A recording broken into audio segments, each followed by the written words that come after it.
Things to know when breaking in your new clarinet. First things first, you want to make sure that you don't overplay the clarinet because I know you're going to be tempted to. You don't want to play more than about 15 minutes at a time and spread apart those sessions by at least a couple hours. You can increase them by 5 minutes or so each week. And then around the 2 to 3 month mark, you can consider it broken in. You also want to make sure that you watch the temperature really carefully. Make sure that the instrument is not cold on the outside. If it's cold on the outside before you start playing, this can cause extra stress on the wood, especially when it's going through the break-in process and, getting acclimated. Next is make sure you let it breathe between sessions. It may seem counterintuitive, but you want the instrument to dry out after you play it each time.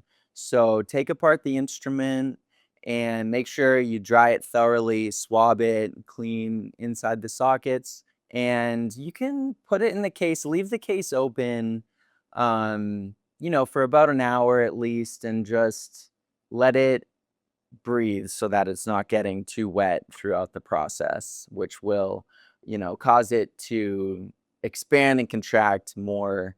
A lot of people talk about humidifying the instrument when it's brand new. You want to give the instrument enough time to dry out because it's not used to getting wet. The last time it did was when it was a tree and it's been thoroughly dried out throughout, the aging process of the wood. In terms of humidity, you want to make sure that it stays around 45 to 50%.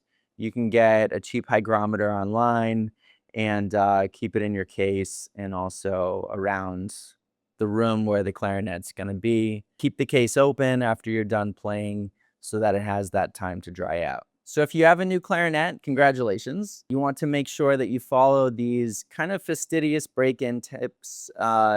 Future you will thank you if you just start small, little by little, short sessions of playing. Let it breathe in between the sessions. Make sure you dry it thoroughly. Watch the humidity. Make sure it stays around 45 to 50%. And watch the temperature so that it's not changing too drastically when you're playing. So follow those steps and you'll be good to go.